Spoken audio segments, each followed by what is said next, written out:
This show will concentrate on one of the greatest institutions in the world. In order to get the real feelings and perspective of our sister, we went to her.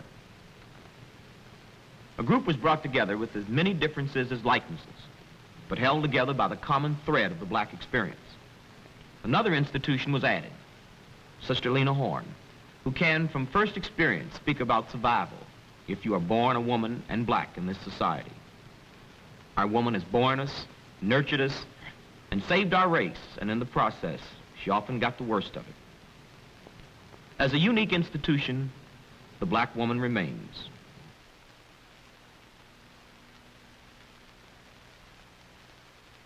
I believe the role of a black woman is to work for a just society, the kind of a society in which children can grow up without fear, in which they can hope. Don't you think so? Really, you know, to boil it all down, black woman is the mother of civilization. That adds it up. She is. She's actually the mother, you know. That's it. She's the mother of the earth. She bears forth the fruit, fertilize the soil. I agree. I agree.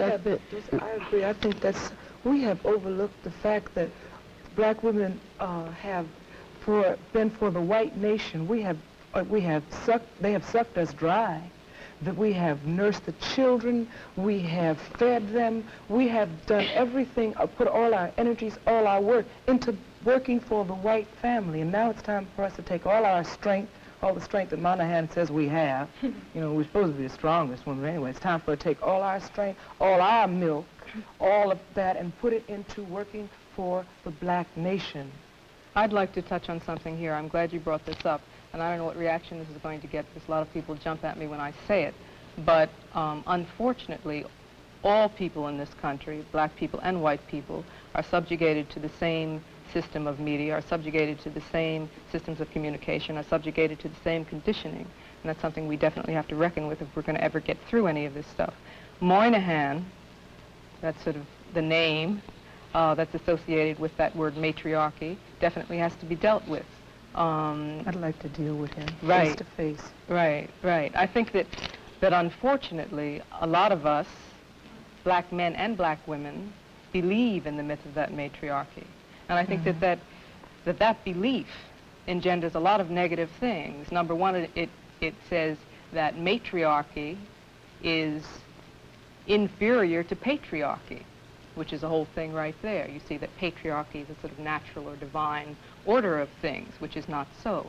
Two, that black men have believed and internalized the myth of white womanhood in this country and Anglo-Saxon impositions, so that they place us in relation to where white women are. There's two things a woman, I believe, being a black woman and a very proud black woman, can do for a man, make him or break him.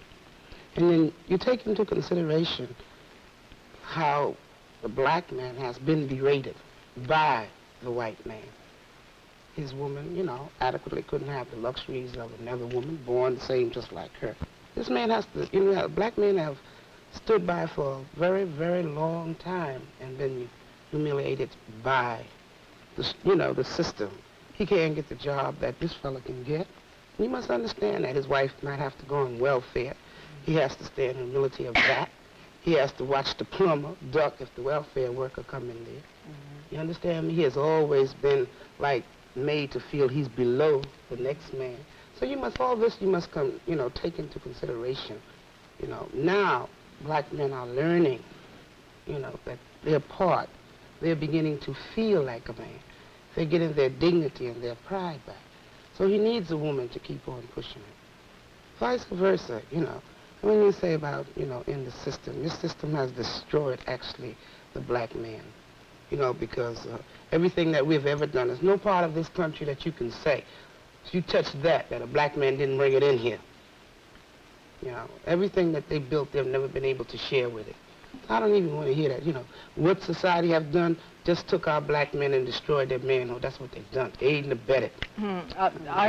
I'm certainly not in disagreement. I'm in 200% agreement with everything you said. I think we all are. But mightn't it be, you know, like, we understand that what the brothers are going through now, as you say, the cultural nationalism, but mightn't it all be very revolutionary, and you might be the better woman for understanding that they, at this point, they need you to walk a few feet behind them to get their manhood together. So if it takes that, then I'm going to do whatever the brothers need now. I mean, I've been doing a lot of research on slavery and talk about wiping out and ripping off a people. They did it to the black man. They did it. And if it takes, at this point, a cultural nationalist say you got to walk 4 paces behind me, baby, slow. If that might be revolutionary, I'll do that. I mean, I'm going to do anything at this point that's needed. Is that revolutionary? How revolutionary is it if one half of us is in condescension and a kind of almost fear saying, walking 10 paces behind you, saying that in order for me to, quote, regain my manhood, maybe that's I have to deny you your right peoplehood. No. Is that revolutionary? I think we I'm really have to saying explore if somebody that. really needs that, I don't. We just have to do whatever we need to do to help that these says black to me men that get you together. really believe that there has been this thing called a matriarchy that, as Moynihan I put it, believe we've been ripped off as a people. Black people have been ripped off. No, we haven't been ripped off. but you're not dealing with the internal thing that really... I take that back. Black people hasn't been ripped. Black people have been raped of every ounce of human things that's entitled and due another human being. Right. Do you know how we that's really what it can't is. get this together?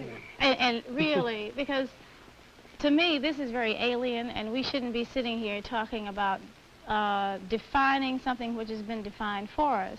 We should be about redefinition. And I don't particularly care whether I walk alongside, in back of, or in front of. That is going to have to be defined for me by my man. We know too well what our being is all about in the United States of Europe. We have to deal with that. That's why I started out by saying, are we talking about changes within existing systems? Because that's all we're talking about. We're talking about a black nation within a European nation. And if we have to deal with that, then let's redefine our own culture and stop being a subculture. Stop worrying about the man. That's deifying him. Who is the man? You know. I agree with you. Sorry, go ahead, Amina. No, I just wanted to mention in terms of cultural nationalism and what, brothers feel. I don't know, if it's all true that brothers would like you to walk 10 paces in back of them. But I do know that we do have a definite role. And until we play our definite role, they cannot play their definite role. And our roles are complementary. Complete and make perfect that which is imperfect. And that if we go about being the inspiration of the nation, and again, educating the children of the nation, and participating in the social development of the nation, that it would be no problem. And when we say we should not discuss things, we start out to discuss them. Like, why raise Moynihan if he's invalid? Don't raise him.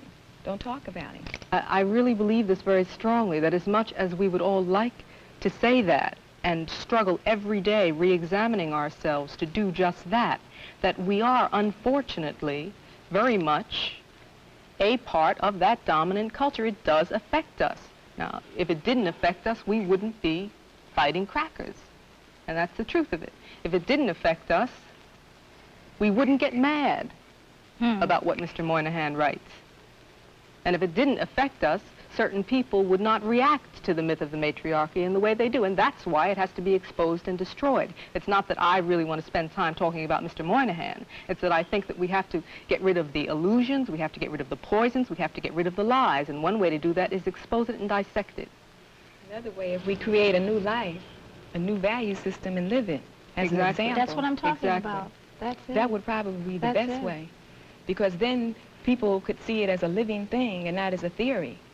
Because what we need to do is to reestablish a new value system. That's what black people need, a value and system. exactly, and how do we go about that?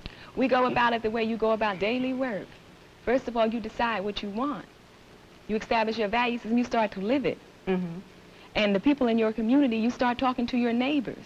You get yourself together first. Exactly. Then you get your community together. We're in agreement. Then you get your neighborhood together. We're in agreement. Right. And then you can move on out.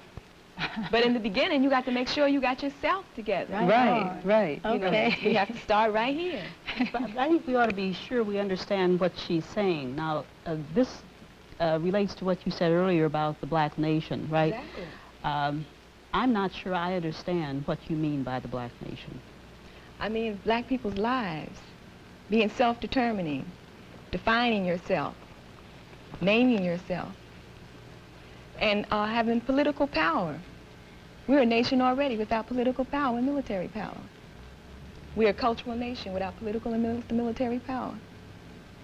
We're a nation, you know, in captivity by another people, a people who have a different, totally different culture than we have, who cannot even relate to the things that we relate to. That is the problem. And as black women, we have to be the inspiration for the nation, for our men. We have to start out into the community educating the children, educating ourselves. Because once we educate ourselves, the children will become educated, because we are the ones that teach the children. We are the ones that decorate the homes. We are the ones that are with both female and male children. We are the ones that the children look to as the image in terms of their daily education. So it is important that we don't get our values mixed up and feel that we have to educate the world. We haven't first educated ourselves. It's still always a self thing. Indeed. I mean, the world will relate to us once we can relate to ourselves. Mm-hmm.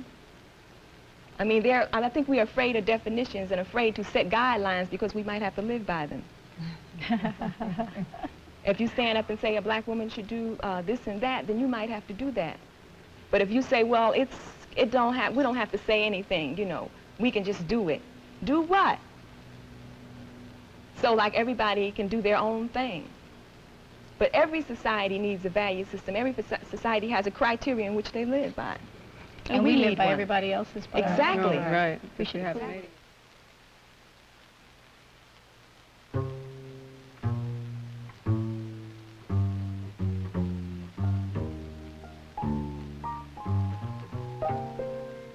I'm a cotton field in the burning sun. I'm the lash of a whip when the day is done. I'm a mother taking her son from the ends of a road. What he's done, God don't know. I'm the pain my mama felt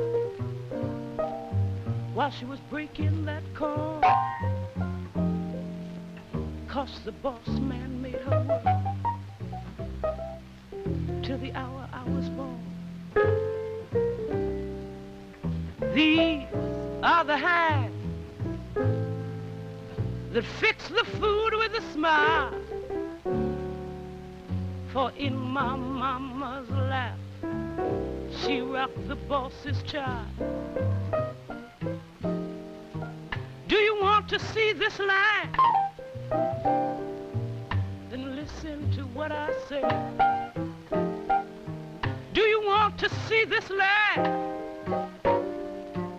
Look in my face. I'm a soldier on a battlefield, far away from home, who's fighting for something he's never known. A ghost from my past guides me from day to day, and to know I'm going right keeps me on my way. Do you want to see this land? Listen to what I say.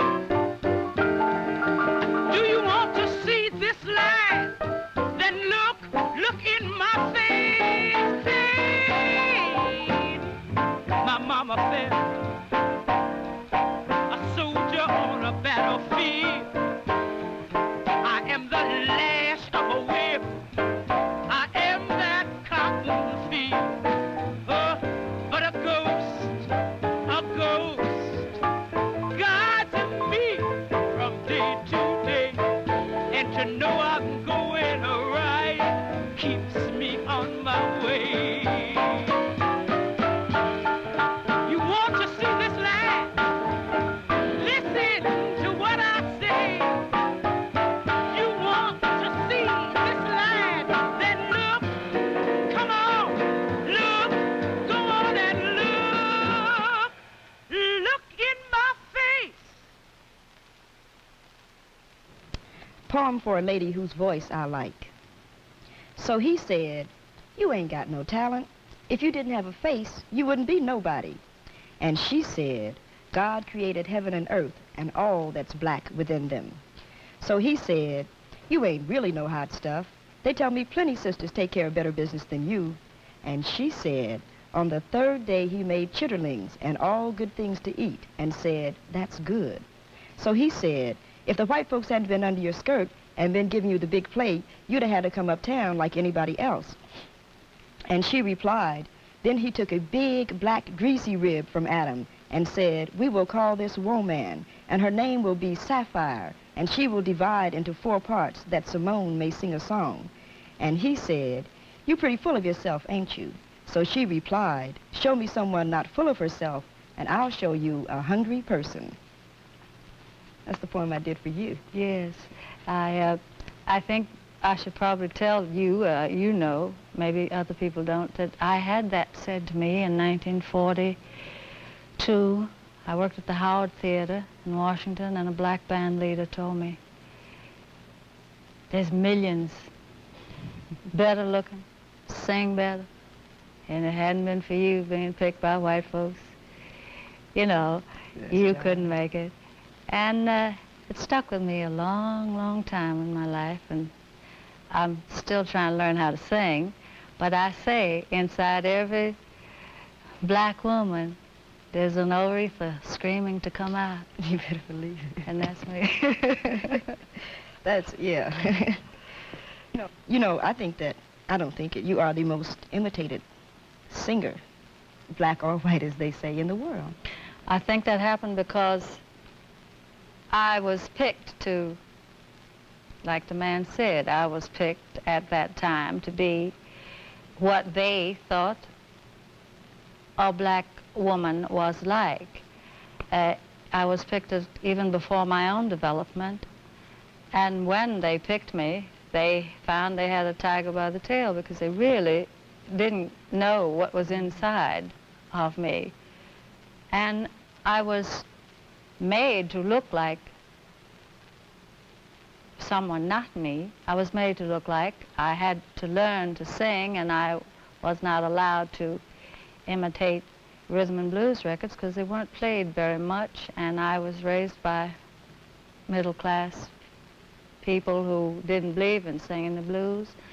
And I was made to look like Hedy Lamarr and so forth and so on. That's way before your time. Oh, nobody remembers Hedy Lamarr. Nobody remembers that. But I think then the girls who began to have the opportunity at that time, because they had finally opened the way for one, they began to put them into the same image too. And so we had a whole decade or so of girls who thought it expedient to imitate me because I was making it, you see.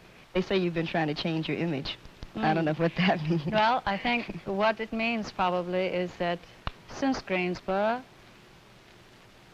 as recent as that, and sit-ins, I was able to flee my establishment stereotype because young people had freed me. And I think that since I always have been what I am inside, that I've been able to survive because they really didn't kill anything black in me.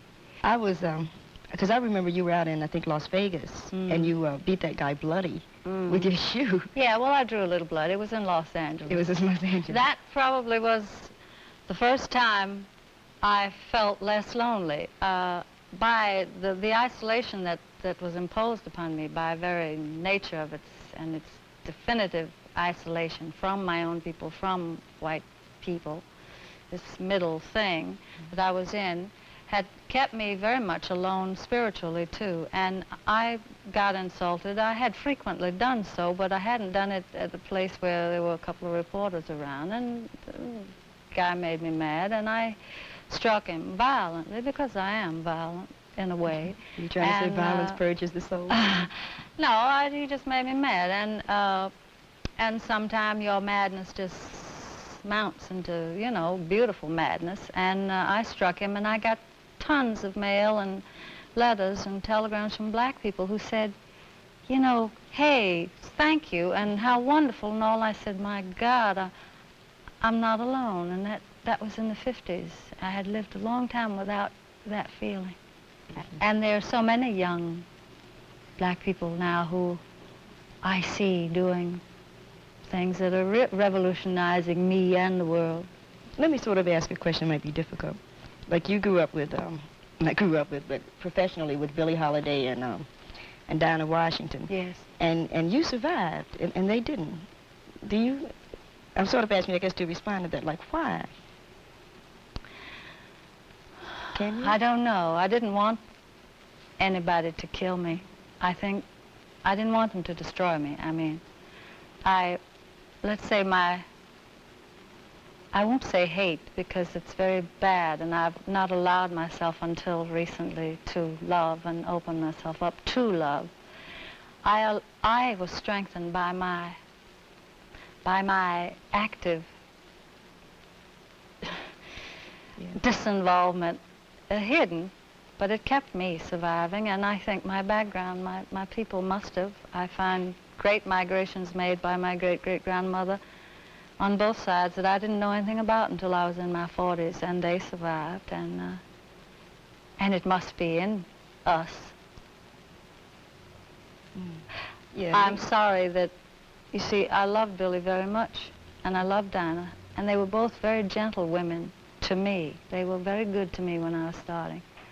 And I think I began to know about the sisterhood during those years. You had a personal tragedy. Your father died, and then your son.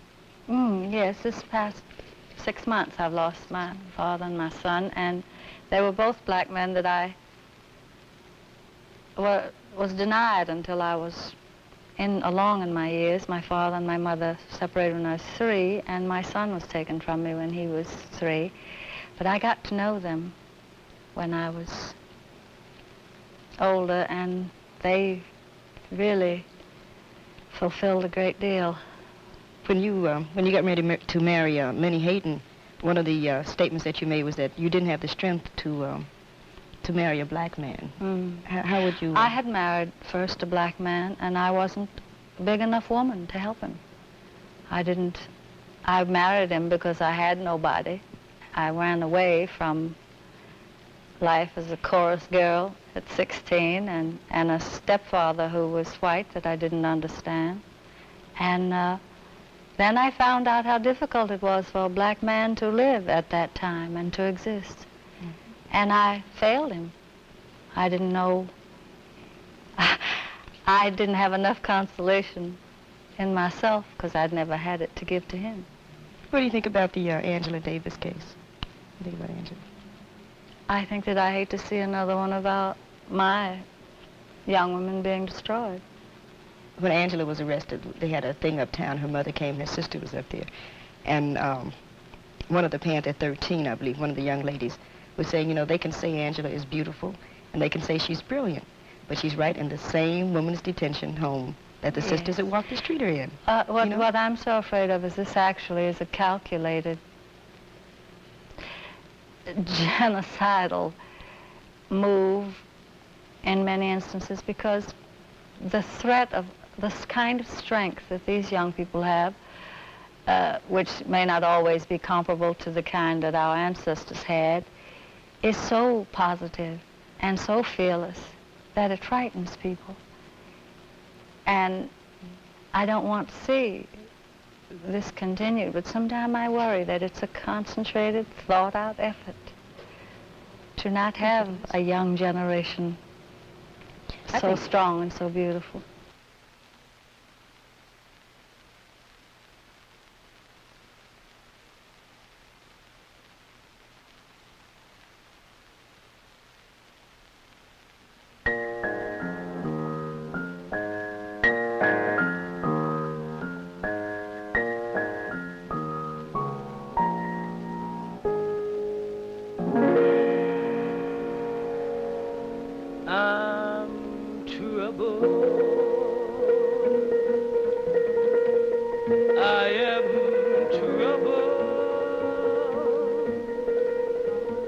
I'm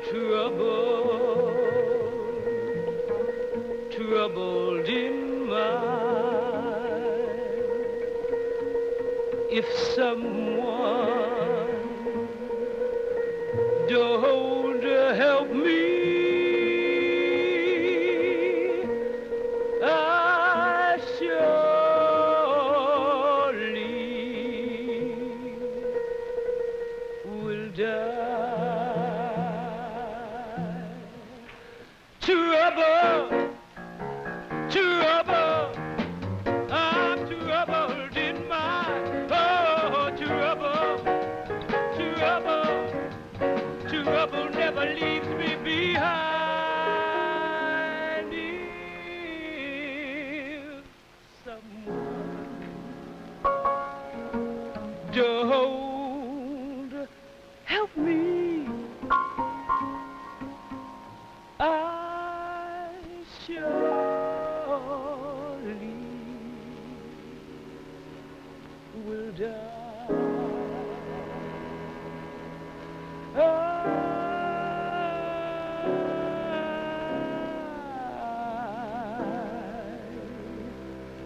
will die. I'll die.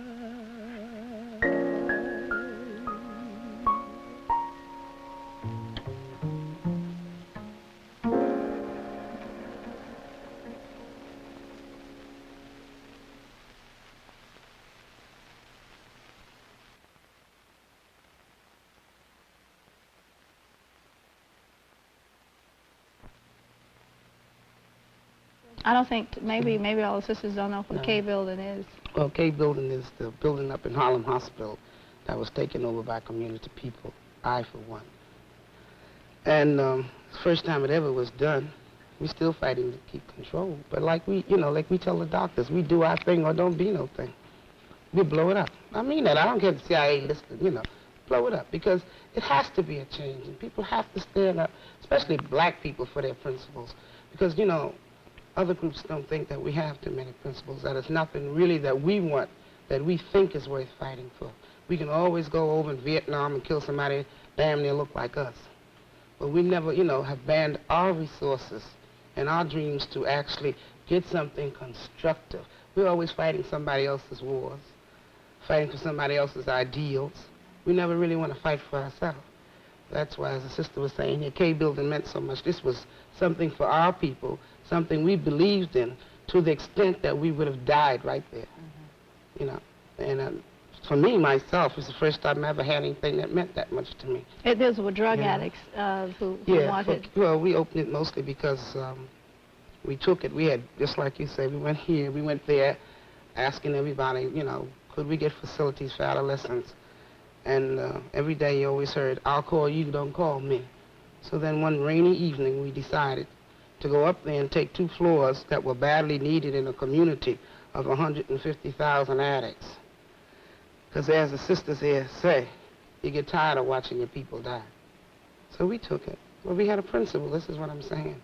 The principle is still there, and every day we don't relax. We keep right on so we can get it perfect. At least we're able, like she said, to save the children. And this is what we have to do. You have to save the children in order to save the race.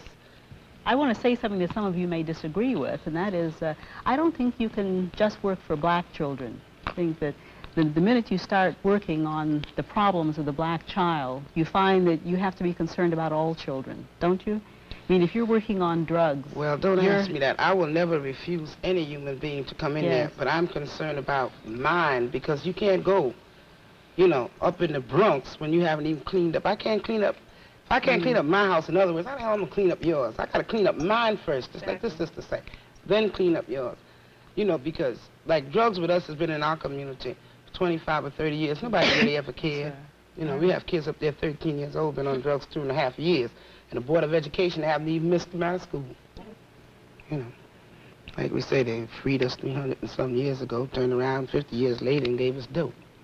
You know, so I don't really go for, you know, for all of that about going across the river and doing something. I think we should stay on this side, try to do what we have to do for each other.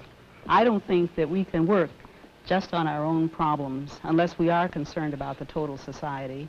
And as a matter of fact, unless we go across the river too, and we're concerned about a lot of things happening in the world. This is a very small planet, and we feel the impact of these forces. I don't think that we can concentrate just on what you call the black nation, so long as we exist in America, which is a sick society. Don't you think we have to work on that? No, I don't. You know, I Well, really... I just no, wanted I to define this understand. as a difference I of opinion appreciate among us. everything you're saying, but Yeah. quite often when people do not understand, they cannot relate. And I don't really think you understand what's going on in black communities. Yeah. I think you're very comfortable. I mean, please... Go ahead. I think you're very comfortable sitting in your office and trying to be very community-oriented from your desk and in your plush, air-conditioned place. It's not very No, but you have to get... I would like to see your office moved to a rat-infested apartment. If I live in one of them roach-infested Right, yeah, we've all houses. known what it is. No, but I live there right now. I mean, I live there right now. But my point is you have to understand how the system operates in order to take it over and to make it more responsive to Ms. you. Now, there Fairfax, are I ways know how it of, and I think there are ways of turning programs around. I think all of you are involved Ms. in them. Fairfax, you Take a know. walk. Really. Pardon? Take a ride. I mean, really through Harlem. Even if you live there. Go at 114th Street and 8th Avenue, then curve all up through there. You'll see how the system works. Indeed. You will see how the system works. And when we see, you know, professional people of our own race starts to work with that system, then we know, you know, where it's coming from. And a lot of us black people have to begin to learn that we are black, and that man will always look at us just as that. Regardless of how much he might eat with us and pat us on our back, he still look at us for just what we are.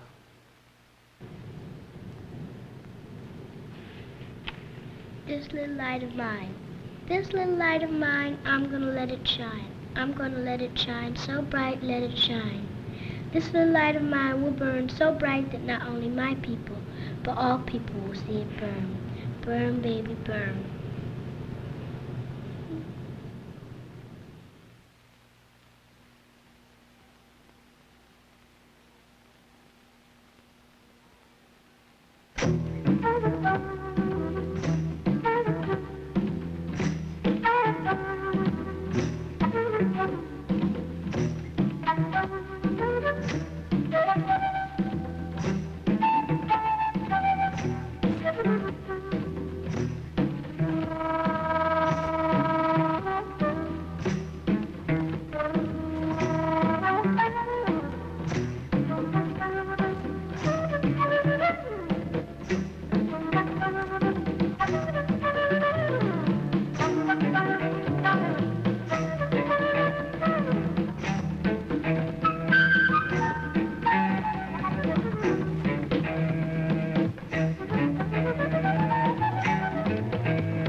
The Shrine of the Black Madonna here in Detroit is an interesting church for many reasons. First of all, it has a Black Madonna. Secondly, it celebrates a black theology. And third, it celebrates holidays in an interesting way, a black way, as it should be. Case in point, Women's Day, October 25th. Here at the shrine, the theme was New Directions for Black Women in the Liberation Struggle.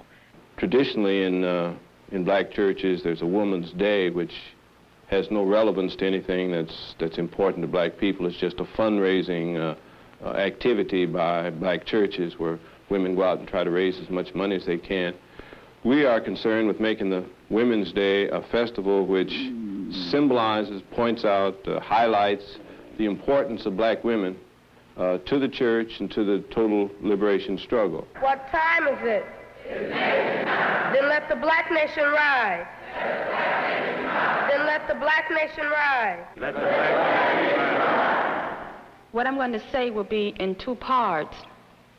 The first part will be talking about black women in the struggle, and it's called Queens of the Universe, because black women be queens. If they could just see their beauty, you see. We black women have been called many things: foxes, matriarchs, sapphires, sisters, and recently queens. I would say that black women have been a combination of all them words, because if we examine our past history at one time or another, we've had to be like them words be saying. But today, there are some words we can discard. There be some we must discard for our own survival, for our own sanity, for the contributions we must make to our emerging black nation, and we must move to as the only queens of this universe to sustain, keep our sanity in this insane, messed up, die-conscious, pill-taking, masochistic, misan-orientated society got to be dealt with. 'Cause that's us. You all hear me? Us. Black women, the only queens of this universe. Even though we be stepping unqueenly sometimes, like it ain't easy being a queen in this unrighteous world full of Miss Anns and Mr. Anns, but we steady trying. Women have been traditionally, historically, tremendously important to any oppressed people in the sense of making it possible for an oppressed people to survive, making it possible for them to pass on some of the traditions and culture of a people when the existence of a man was seriously threatened from day to day and from week to week and month to month.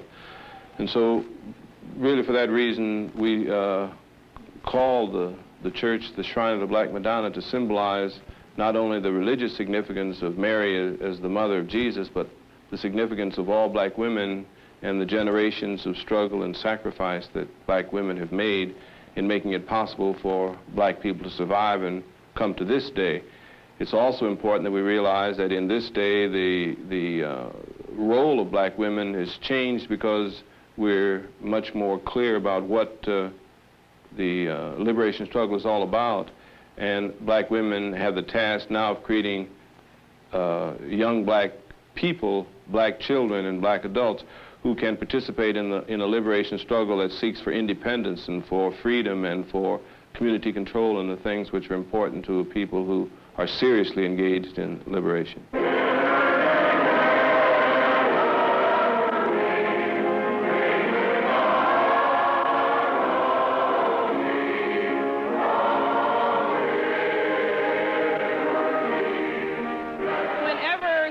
Speaks of revolution, we don't have to say that revolution, what are we doing now trying to change things? We didn't just wait until now to start trying to change things. That evening, the women put together a festival that spoke to the church members about blackness and history of black revolution. Recognition was awarded the most interesting presentations, and a soul food dinner was served. A black celebration for a Woman's Day and a black church, the Shrine of the Black Madonna. This is George Martin in Detroit for Black Journal.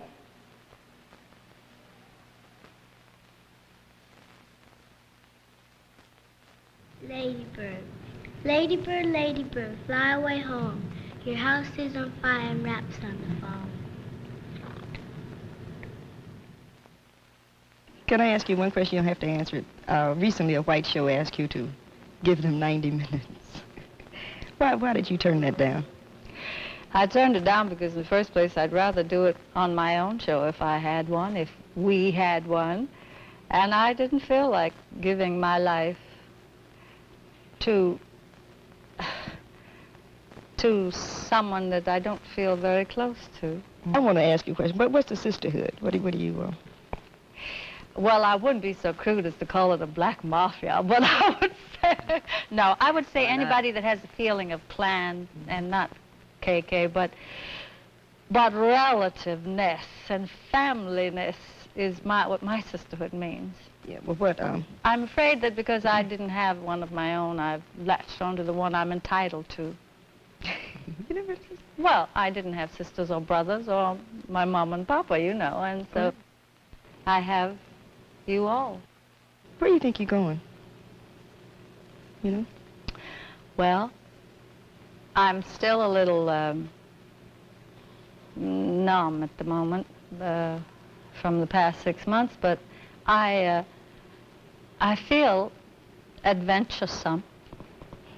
I don't think I'm just going to stop and sit down.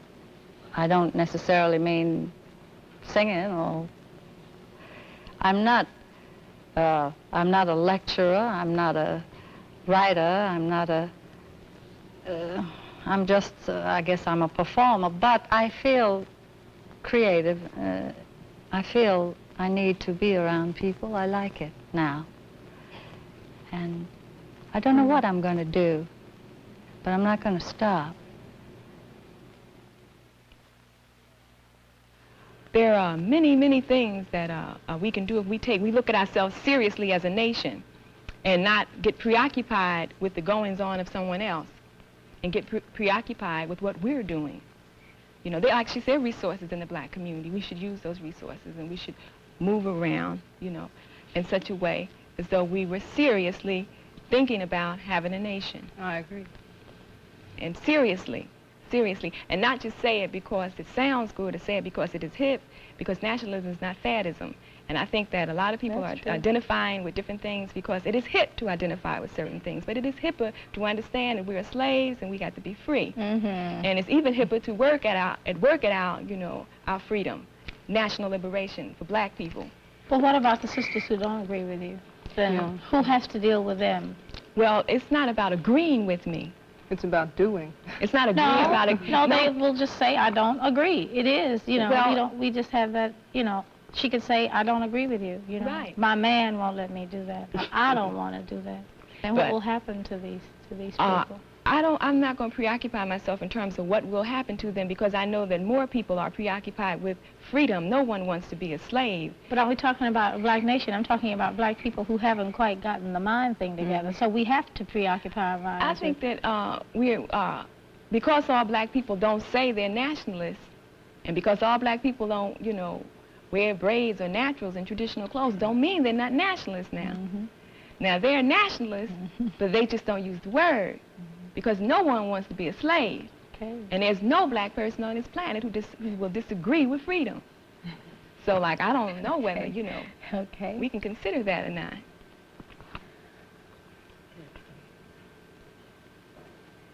What you're saying is then that that many people will be working on things from different perspectives. Be working on the problems of freedom from in different ways. Exactly. Sure, they'll work on, people work at the level they can understand. Because they don't understand certain levels does not mean that they're not nationalistic. It just means they're not conscious enough to understand certain levels of what's going on. But that is your job. If you were conscious enough to understand it, then it is your job to make sure that those who understand one will understand two. And that is the job of, you know, the conscious nationalist. And Imam always says that if you're a nationalist and you're talking bad about someone else and you're not doing anything to, you know, to get them where you think they should be, then it's you. Because you're that hip, then you should be hip enough to change them.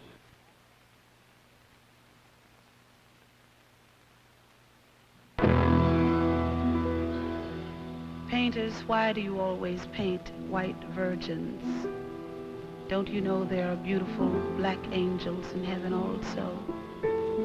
Painters, paint beautiful black angels.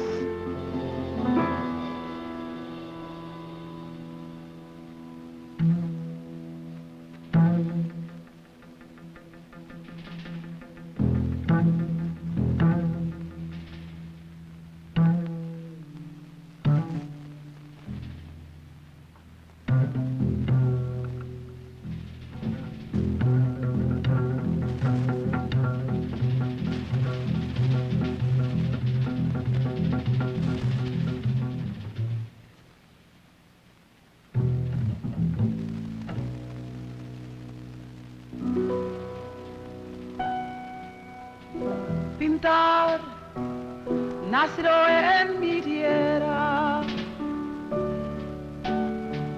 con el pincel extranjero.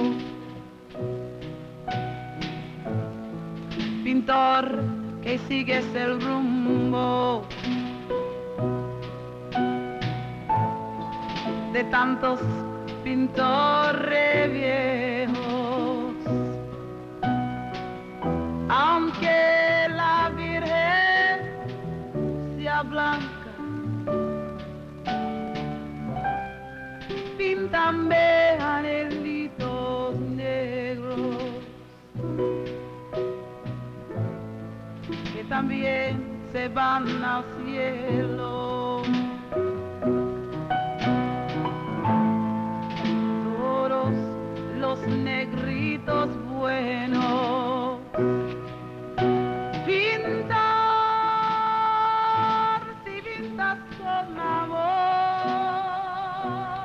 I used to wonder who I'd be. When I was a little girl in Indianapolis, sitting on doctor's porches with post-on pre-debs, wondering would my aunt drag me to church Sunday, I was meaningless, and I wondered if life would give me a chance to mean. I found a new life in the withdrawal from all things not like my image. When I was a teenager, I used to sit on front porch steps, conversing the gym teacher's son with embryonic eyes about the essential essence of the universe, recognizing the basic powerlessness of me. But then I went to college, where I learned that just because everything I was unreal, I could be real, and not just real through withdrawal into emotional crosshairs or colored bourgeois intellectual pretensions, but from involvement with things approaching reality, I could possibly have a life.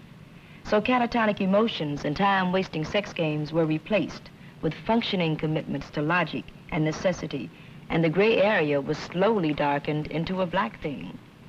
For a while, progress was made, along with a certain degree of happiness, because I wrote a book and found a love and organized a theater and even gave some lectures on black history, and began to believe all good people could get together and win without bloodshed.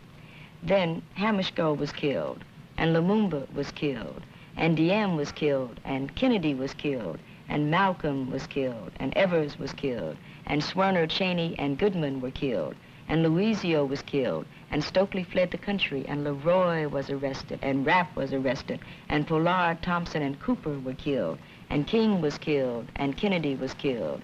And sometimes I wonder why I didn't become a debutante, sitting on doctors' porches, going to church all the time, wondering, is my eye makeup on straight? Or withdrawn, discoursing on the stars and the moon, instead of a for real black person who must now feel and inflict pain. Pintar si pintas con amor, porque desprecia su color, si sabes que en el cielo también los quiere Dios.